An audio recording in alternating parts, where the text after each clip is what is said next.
change research the way that they and focus those sorts on of STEM activities education, in the United skill States. development, And that research, tells you that our and relationship those is sorts of maturing. It's not activities just in the one-sided. United States And the next area is academic, and academic collaboration. I think is actually one of the hardest things to do, academic, because at the end of the day, academic collaboration I think is actually driven by collaborators that at the end of the day it's driven by grant dollars that have collaborators that want one funding agency or one foundation and so on. And that's where I think there's a lot of opportunity. So Dr. Kannan mentioned, her program. There's another Fulbright Nehru program. Dr. Kannan mentioned, academics going another Fulbright Nehru. I think that's critical. That because right now, at least in the academic phase, both ways, there is a little bit of a misalignment. Because right now, at least in the academic amount of money. There is a lot of that is through endowments. U.S. universities is not something that Indian academia largely has. A lot of that is through endowments. Some schools have endowments that are larger than Indian academia largely has. And that allows schools have endowments that are larger than the research in ways that other sorts of grants or funding doesn't allow. Research in India doesn't have that other large grants endowments. Funding doesn't flip that around. The United States lacks the actual human resources to do the research that around. And so we bring researchers from around the world to conduct that research. And so we actually enable that around the world. And there's some to conduct that in the current administration. We actually enable that, simplify or at least try to attract more talent in STEM and advanced simplify or at least so that academic piece is the one that I think is really hard because it's a researcher at academic one university, but I think a researcher in Wisconsin. It's a researcher, earth science part of a NOAA researcher in Wisconsin. How do they get connected with IMD center part in India because they're doing similar work? And that's really hard to do. And that's where conferences in India, things like that. They're doing similar work. They need to meet. That's really hard to do. And that's sort of a confluence of vision on their research. They need to meet. They need to identify that funding, and then they have to have mechanisms on their research to maintain that collaboration, identify that funding, and then they have to have basic and applied research that collaboration longer time. Research, basic and applied research, and some of the commercial technologies. And so that's really hard to do. And in the United States, it's somewhat decentralized the way university research. That's really hard to do. There's also one additional thing that in the United States, and I don't think India really has it. There's also one additional laboratory in the United States, and I don't think India really has. I want to say there's about 20 of them.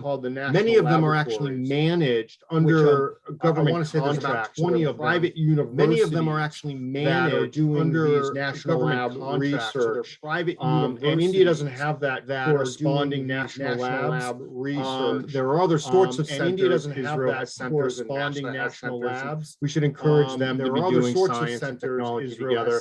But the national labs and the academia, they struggle. There's not a good connective glue to enable that. There's clearly a lot of joint research and collaboration. I should just be clear about that. But I'm talking a lot of joint potential and the scale of the two countries. Just be clear about that. So there's some going on about the scope for a lot more of the two and the things that industry can do or even government can do are somewhat limited. And so a lot of it has to happen with government students meeting at grad schools and then at conferences. A lot of it has to happen deciding, that their research is collaborative and want to move forward. That stuff is really hard to do. Research and I remember I'm just going to share a personal story. That stuff is really hard. When I was at the embassy, we organized. I remember I'm. Jay, I'm so sorry to interrupt. Would you be able to wrap this up in the next 30 seconds? We organized the next section. Jay, I'm so sorry to interrupt. Would you be able to wrap this up in the next 30 seconds? So we did something called the Indo-U.S. Science and Technology Summit. It was a massive event. So we did something called the Indo-U.S. Science and Technology. And I said, come back in 3 years. It was a massive event. People asked me. We came back in 3 years, and I said, come back in companies and they were doing weather research together. And so it took 3 years from the conference to actually go back and say, to justify it. So it took say, look, we actually stimulated some real collaboration. Justify it. That's what makes it so hard. Stimulated some real collaboration here. So wonderful. Thank you so much for sharing that anecdote. So I think we're ready to move on to the third part of today's Wonderful. discussion Thank you so much for on sharing that emerging anecdote. technologies and workforce So I think development. we're ready to move on to the third part of today's I think there are lots of discussion, examples on that can emerging be shared in technologies this and space. workforce This is really development. kind of the crux of the conversation. I think there are lots of So examples my that first can be question shared is in this to you, space. This is really kind Nandini, of the as crux both of the nations conversation. continue to become So my more first question AI is to driven you, and dependent on Nandini, as digitization, both nations how does the continue to IT and become data more infrastructure need to AI evolve to driven support and this dependent effectively? on And if we could take digitization? How does about the 2 minutes IT to and answer data that, that would be infrastructure need great. to evolve to Okay. support this effectively? And if we could So take I'm going to do what about 2 minutes to happens in a answer that, debate. that So would I'm be going great. to respond to one of Jay's points. So in India, you have the CSIR system, which is very much similar to the US National Labs. So in India, you have the CSIR system, which is very number of institutes all across the country focused on very specific things. So I think that infrastructure is there across the country. And to your point about things, so getting the academic community together, I think it's a lot easier to get the academic community together with academic community societies. I think it's a lot easier to get the academic community together for professional society, everyone to come together to leverage resources. I mean, we're always talking about constraint optimization to come together not to leverage resources. We're always so how do we leverage industry, academia, foundations, professional societies? So to have those events that are convening, that help to seed and catalyze to have those events that are workshops and some of the activities that happen under my organization, collaborations. And I think to the question at hand about AI and how both nations continue to be more AI driven. How as both so if you look at, I look at it from the research perspective first. Right. So if you talk about deep learning, I look at it from the research perspective, deep learning and convolutional neural nets. If you talk about the computing power needed to do one of those algorithms, it's look at the computing power in terms of the research community. I think the computing infrastructure in terms of needs to be the research community. If you look at the US infrastructure, some of the partnerships that have funded AI institutes, if you look at are actually collaborations with federal partnerships and industry AI institutes. The big tech companies are putting in because they see value in providing the compute. So the big tech companies are putting in because they see value in providing so that's going to be a huge driver of the academic innovation in AI and research and sort of the foundations of driver of it's also a place where you would you're going to see more of a digital divide in India. It's also a place where US as well. If you look at US academic institutions, India, we've faced this problem for a very long time. If you look at US academic institutions, the type of infrastructure this is needed for a very long time to go through an AI program. And you can't just infrastructure that students have to learn to work with through an AI computers. You can't just teach the theory. Sort of students mine massive amounts of data. It's computers. Some of it now can be done on a laptop. Mine massive amounts of data. AI, then you will. Some of it now can be done on a laptop. But if you're really that's one thing. The other thing where I see a huge need is actual that's one thing.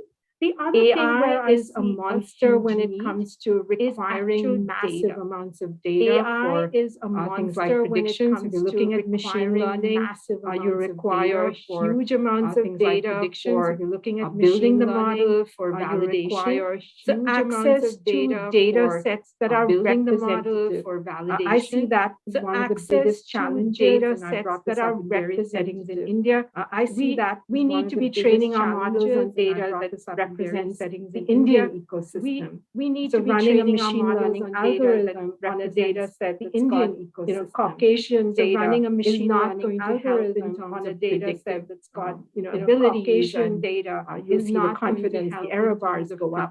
So how do we build that data infrastructure? You see the confidence. And when I mean data infrastructure, it's access to data sets, that data infrastructure. How do we make sure that it's equitable as well? So we have more people. How do we make one of the things we've learned in AI is without we have multidisciplinary one of the things we've learned in having diversity of opinions, multidisciplinary diverse backgrounds coming together. Diversity of you don't build good algorithms.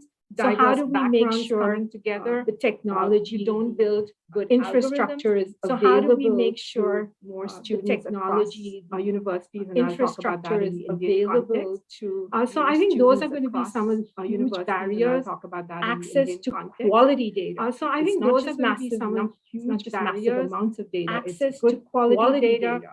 It's not that just massive can be used. It's not just Data massive that's amounts of data. representative. It's good quality Data that's open source. so you used. can Data train that's and compare representative. algorithms. Data And then of that's course the open computing source. infrastructure. So you can because train that's what's and going to help compare train that algorithms. next generation. And then of course the computing of, infrastructure. AI, That's the AI what's going to help workforce train that goes that all the next way across generation the data cycle. AI, Yeah, and the on that AI topic of workforce that workforce, goes I all actually the had way another across the question for data you, cycle. Nandini, and if you could take a Yeah, and minute on to that topic of answer this. workforce, I actually had another So the question for proliferation you, of science and Nandini, tech if you could requires take a that there's minute also like to that answer united this. effort to skill So and then the reskill the proliferation of science workforce. and tech So requires that you've there's done a lot also of work like in that this united space. What effort are to your skill and then key reskill learnings the workforce from So your you've efforts, done a lot of and work in you this know what space. you What are think your can kind of key learnings inform future from your initiatives efforts, in and workforce you know development? what you think can kind of If I'm talking inform specifically future about AI, initiatives in one workforce of the development. things we tend that If tends I'm to talking happen, and this happened specifically when about AI, big data was one the of the buzzword, things and then we it became tend, data science, that and tends now to it's happen, AI and and this machine happened when learning. big It's data was all the buzzword, and then it became It's not a data computer science, and now it's scientist AI sitting and machine somewhere learning. building a model or a It's all statistician, interdisciplinary. It's not a trying computer to scientist develop a sitting clustering somewhere building a algorithm. model or It's going to be driven by real problems, problems, trying to and develop for a that, clustering the algorithm. folks on the It's going to be technical side driven by need to real speak problems. the language, And so it is for about that, coming the together, folks on the having technical side need you to need the speak the polyglots. You language. need So people it is who about coming can together, understand, the medical you need the problem polyglots. and You learn need how people to who, develop the can technology, the understand, tools, the that will medical help solve problem and the learn problem. how to So I develop think the technology. a lot the of the tools training that will happens in solve institutions the problem. needs to be So I much think more a lot of the interdisciplinary. training that happens It's a buzzword, it's in used a lot, but it's very difficult to do. So how do you build programs that it's used really a lot, but help it's very people difficult to to do. think So how about do you data, build to understand where the data really comes from, help people all the to way to the think predictions about and if they data, make sense. understand It's where the how data to come enable from, people all the way in to the other predictions and disciplines, if the they social make sense. sciences, the It's how biological to sciences, enable who may people not in need to other understand, disciplines, the social neural sciences, the networks, biological but really need sciences, to understand who may how not to need to use understand, algorithms, neural effectively networks, to understand but what really it need to means understand for how an to algorithm use to algorithms be fair, effectively replicable, to understand what it means the whole idea of for an explainable algorithm to AI. fair. So I think the training has to happen at several different levels, and we have to change our mindset about training has to happen the at several silos. different levels. AI And is we have to going change our mindset require about a workforce the that silos moves between AI these is disciplinary going to boundaries, require a just as we're workforce talking about a that global moves workforce that between can move between these disciplinary boundaries, just as we're Thank talking you for about a sharing global that. workforce So I that think can we're move ready to between move on to the geographic fourth boundaries. topic, but I think the fourth topic being on tech diplomacy, I do want to tie in something from emerging technologies too, and this question is to you, Jay. How could a strong Indo-U.S. partnership in tech and tech diplomacy serve both countries in the geopolitical landscape, and what kinds of technologies should be prioritized in the near future to serve this purpose? And if you could take technology should 2 minutes to, I know that's a big question, but if you could take 2 minutes to answer, yeah. and you could take No, fair enough. 2 minutes So to, I thank know you. that's a big So I question, think but there's if you could three areas of take 2 minutes to technology answer. that really Fair enough. Have thank you. prioritized. So I think there's three areas of technology that we should not in any particular order. Perhaps But you clearly have the over strategic others. technologies that I've mentioned. Not in any defense and particular national order, security, but you things clearly like have the that. strategic Include technologies cybersecurity, that I I've think, mentioned is really national critical. security, Where things like that. we've moved into Include this digital cybersecurity, I age, think, is and really early critical. on the internet was not designed for moved into security. It this was designed for digital openness age, and sharing. and early on, now in the a more internet was not mature setting, designed we for realize security. those It was designed for vulnerabilities and openness and weaknesses, sharing. they need to be And now in a corrected. more mature They're not just setting, we technical, realize those but as Dr. vulnerabilities Kannan and said, weaknesses, they're very they need to be interdisciplinary. corrected. It's things They're like not just fake technical, news and but propaganda. as Dr. and how Kannan all said, of that they're is very used. interdisciplinary. And then It's things also like some of the fake news and cultural aspects propaganda and online how of all of that is cyberbullying. used. So And so then that's all also sort some of in of that the cultural aspects realm. online of Second is cyberbullying. commercial. So that's all sort of in that. You have to have strong economies because that's second is commercial, not only a strong defense, but also allows governments and people to thrive and prosper. Not only a strong commercial technologies really need to be critical because it enables jobs and innovation. So commercial technology. The third piece that I think the United States and India are uniquely positioned to work together on is things that sort of benefit humanity, medical sciences. We both have large populations that help AI understanding sciences. We both have diverse large populations that genetic AI backgrounds, and so I think if we could work in some of those areas, genetic things like financial inclusion, I think if we could work in health technologies, things that better things like financial population. And then those could be things that better internationally. Yes, they'll benefit Indians and Americans, and then those could be first and foremost, but internationally, yes, other Indians and Americans, widespread implications. First and those are the three areas that I would have to look at, and of course, widespread within any one. Those are the three areas that I would to look at, and of course, within any one. And Nandini, you mentioned early on this idea of responsible democracy, which I think is a really early on this idea of responsible democracy. As India and the US continue to shape this partnership, which factors of science and tech development, India and the US continue to shape to protecting some of those democratic values, social good, and other US-India priorities. You mentioned a few things earlier, so I'd love to kind of just social good and other US-India priorities. You mentioned a few things earlier, so I'd love to kind of crystallize those, I think, of those points. So I'll talk about some of this in the context of AI, because I'll talk about and then some of this in the context of AI, because I think it's so one of the biggest issues that is going to impact research and therefore so one of the biggest issues is data sharing going to impact I think that is research and therefore innovation.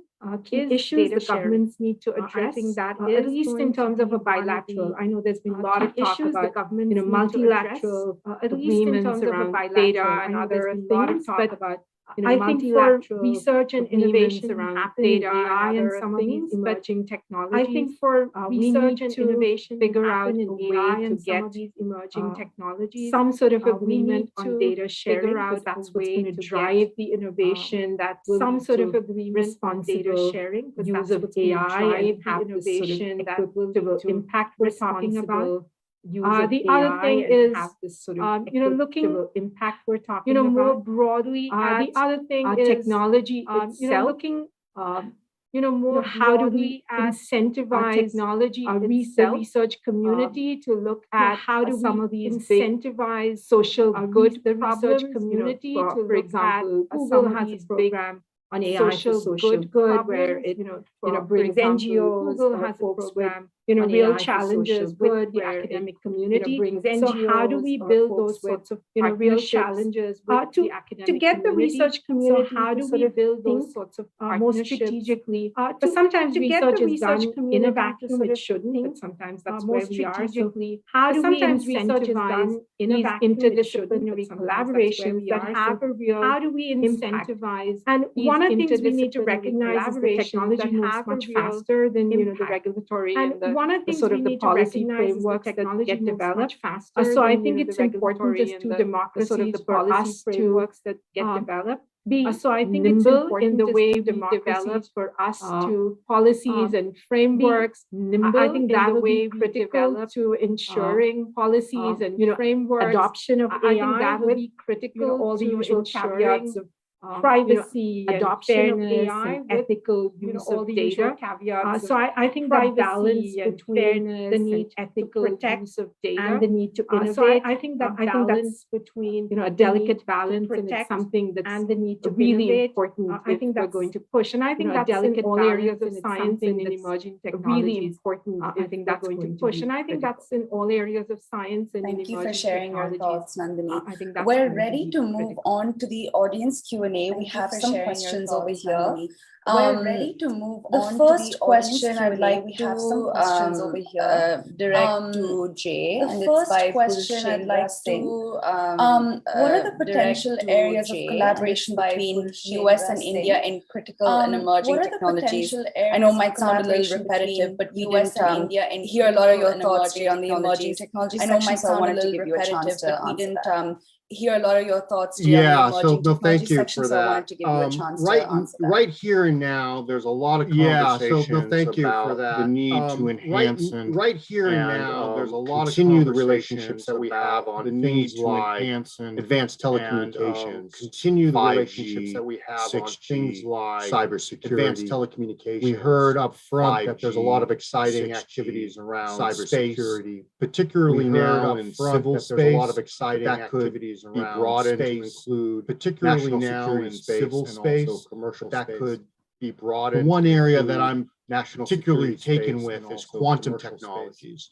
I think The that one area is that leaning, I'm particularly really taken advanced with is quantum. It has a technologies. number of different I think applications that is that leaning range from it's really computing advanced to It has a cyber, number of to different medical applications sciences and others. that range from And I think it's going to be a computing foundational, to basic cyber to medical understanding of that others. technology And I that think will it's going to be a drive a foundational, whole basic series of innovations understanding in of a that lot of different technology that sectors. will And I think drive that's a an area whole that I'd like series to of see the two innovations governments in a lot lean of in. different sectors. Again, that's not And I for the think next that's an area 1, that 2, I'd 3, like to see 4, the two 5 governments years. lean And in. of course, there will be Again, some that's not for the applications next in quantum 1, 2, 3, between now 4, 5 and in years. 5 years' And time. of course, there will But be really some applications long in term. quantum. I think that's between something now that and two in 5 countries years' could be time. very well But suited really based long on term, technology I think that's capabilities, something that strong two countries could be scientific very well applications, suited markets based that on you can iterate technology capabilities, as well, strong and the scientific diversity of applications, technology markets and that you innovation can iterate to kind of look product at as well, the full breadth and of the diversity where quantum of technology technology and and innovation to kind of look at the full breadth of Excellent. where quantum technologies can lead This us. next question I'd like to direct to you, Nandini. It's by Joseph Martin. This next question I'd like to direct spotlight to you, major areas where clean tech partnerships are emerging. Can you please anything specifically on AI and climate risk, big data are emerging? GHG measurement, anything specifically on AI and traceability of carbon credits. I don't know some of those acronyms and DL and towards the end, but perhaps the first. I don't know some half of that question is something that you could towards the end, but perhaps the first. The first half of that. So we're talking about the emerging areas or opportunities for collaboration. Is that sort of the broad? Yeah, so we're talking about the emerging areas or opportunities for collaboration. And I think you probably facilitated some tech partnerships specifically. We've had a partnership for clean energy between India and the US for several years now. So under that umbrella, the Department of Energy between the US DOE and several years in India, the Department of Science and Technology, Department of Energy set up these joint centers that focus on solar.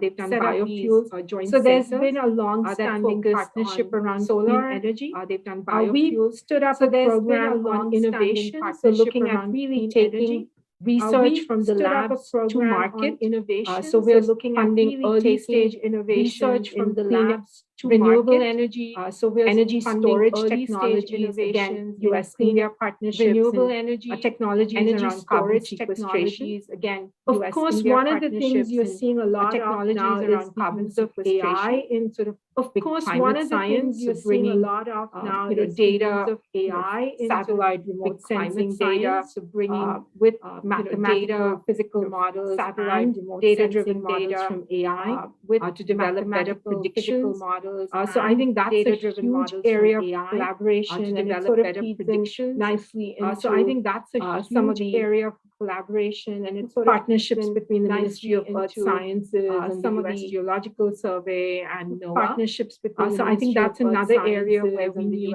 everything from basic research all the way to taking that research, everything from basic to commercialization. So all the way to taking that cycle being critical, and of course, climate, everybody's talking so I find the entire sustainability issues, and of course, climate impact. Everybody's talking biodiversity. I think that's sustainability another place where there's a lot of potential for US and biodiversity. I think that's going to be another place where there's a lot of potential for US. This next question is by KV Thomas from Kochi. This next question is by KV Thomas. Thank you so much for your thoughts. And how far has the commercialization and agency industry driven science and tech policies? Commercialization and how do they impact US-India cooperation in science and tech?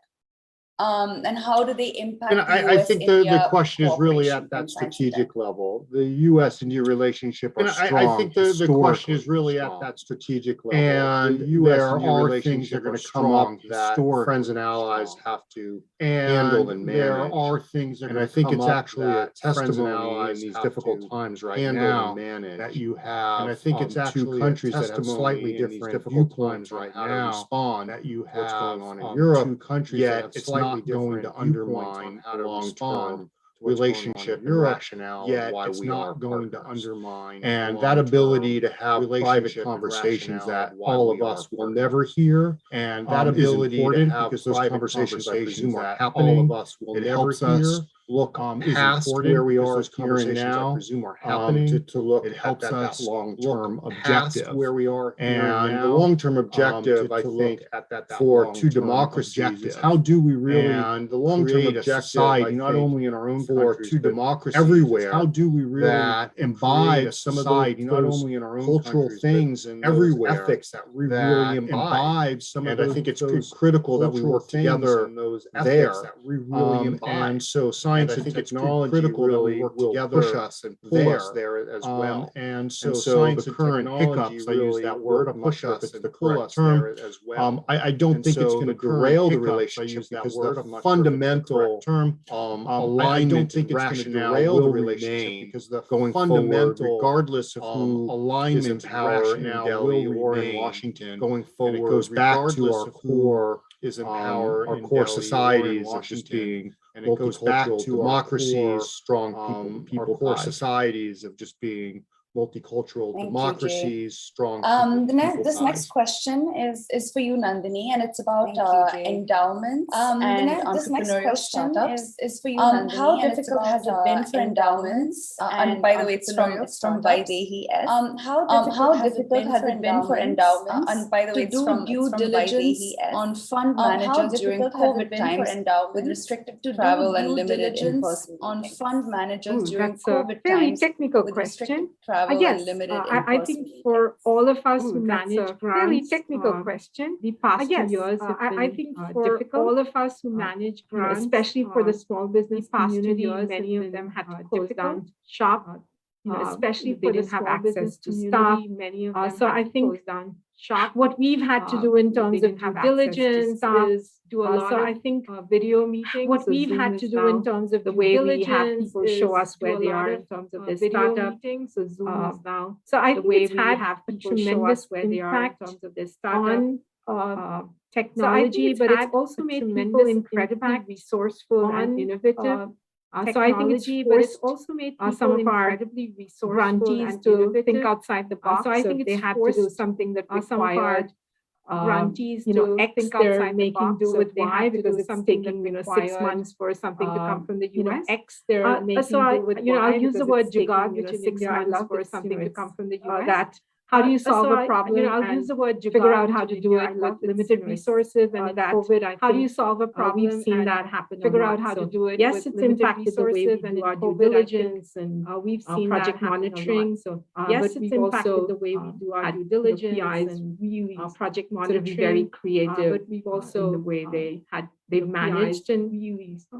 Some of them will struggle because they need access to labs that are managed, but others have some continue to do some struggle because they need access to labs that have been closed, but others. May I add something there? I think Dr. Kannan, you really touched upon something. I think it was Plato. May I add something there? I think invention is the mother of necessity, or necessity is the mother of Plato. The other way around. COVID really the mother of necessity, or necessity is the mother changed the way they live, work, and play. COVID and we adapted. We could have not had this conversation the same way previous. And we adapted. We could have not had this conversation. No one wants to say we're glad it happened. It was a terrible time, but it really forced a lot of change. Much of that change is going to be irreversible time, and would not have really forced a lot of change. And without COVID, and certainly many things would not have occurred as they did. Period. Without COVID. And certainly many things would not have occurred. Excellent. Thank you for sharing that. So we are at the end of the audience Q&A. Thank you for sharing I did want to take just a couple of minutes to wrap up and summarize what I heard from the discussion. This was just a couple of minutes. So much that I'm sure we all learned what I heard at the end of this. So I want to thank you both, Nandini and Jay, and the organizers of this session. So I want to thank you both. I think one of the key things we spoke about was the organizers of this India-US partnership, and I think one of the key no other partnership being as integrated as this is in the science and tech space. No partnership, speaking to the whole idea that the whole is greater than the sum of the science and tech space. I think speaking to the whole idea that I heard recurrently throughout is the importance of how to organize people in this space. Whether it's sort of at the ground up level, whether it's at the top down level, and whether it's sort of when you have these alignments, when do we come in and take a different approach? So I think the people is what counts, and even when do we come in, even some of the conversations that you so I think the people is what counts, and even Nandini with even some of the collecting local data that is representative of people in that specific area, region, data that is representative, it does all boil down to some of those decisions. So, region, and even kind of in the emerging tech, we all boil down to cyber issues that matter to and even us kind of today. Emerging so I think with all of these things, issues that matter, we're really positioned to. So I think with take the conversation forward and like really ask ourselves, what matters now, take the conversation forward, and things have been set up earlier. How much do we rely on that? How much do we leverage that? But how are there also things have been set up earlier? How much do we enterprise to create new partnerships and think in a different way about enterprise enabling that new partnerships and platforms. And think in a different way about that. I'd like to enabling that over to Mr. Prabhu, who I know with that has some closing remarks for us. So we'd love to hear your thoughts. Who I know. Thank you very much. This is Prabhu here from Indo-American Chamber of Commerce. Thank you very much. This is I thank Prabhu here, Center for Public Policy and Research, CPPR, and first off, U.S. Consulate in Chennai, and of course for Public Policy and Research for inviting me. U.S. Consulate in Chennai, and of course, in fact, I was thinking it might be a easy task inviting me to summarize, but I believe closing a lot of intense. In fact, I was thinking it might be a starting from 1960 to today. In the future, it's going to be a difficult task, but I'll do my best. Thanks to Rajshri for the beautiful. It's going to be a difficult introduction about the speakers. Thanks to Rajshri for giving a, and of course, a special thanks to introduction about the Dustin from the moderator, U.S. Consulate here in Chennai. Special thanks. He's been always very resourceful, and he did really U.S. Consulate here in Chennai for the. He's been always very resourceful for the chamber as well. Really set the. And of course, thanks Jay. USIBC chamber as well, and of course Nandini thanks from Indo-U.S. Science and Technology Forum, and of course Nandini from Indo-U.S. Science and Technology. Of course, Jay did really well. Starting from the 1960s topics, the Y2K. Of course, Jay did really well. And then the reason 1960s, so Y2K kind of gives you the entire history of the India, and the recent relationships where we are today. Kind of, and of course Nandini, she's the best example. Relationships went to the US for studies, and of course Nandini, research, and she's the best example. And now trying to help the studies, both the countries to work together. That's really best example. And for sure, work together. That's a beautiful. That's really best example. And for sure, we also touched upon some of the gaps which Jay really highlighted on the endowment funds, some of the being available in the US, not being available in India, really highlighted, and also the human resource, which is more available being available in the US, collaborating available in India. That's definitely, and also the human resource piece of information available in India. And also Nandini did comment about the SME industry, right? So SME industries, and also Nandini did together about the SME. We can have SME industries program US and India and the chamber, Indo-American Chamber of Commerce, can be a part of. Can devise this together. Even more importantly, both the SMEs are part of both the countries. Can devise this together. That's more importantly, both the SMEs, they don't invest on time, but they have to invest on time to discover each other, which is very important. That was right. And then, of course, the key things which Jay discover each other. Security and defense, and then both are very important key things which Jay commercial technology and security and defense and technology are very important today. Human living, the commercial technology, because I don't know who coined this webinar, transformation technology. It's because very perfect. I don't know who coined this those webinar, transformation technology. Better place to live.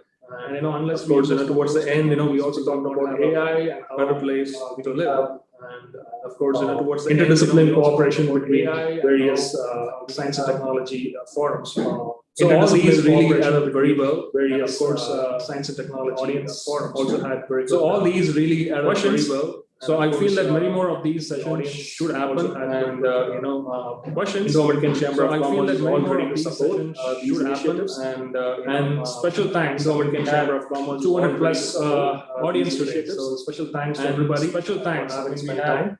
200 plus. I wish this is going to be a start of the journey, and thanks to everybody. We will have wonderful time. Sessions like this, which is going to be a start of the journey, and time everybody right, and then keep sessions like this over the future.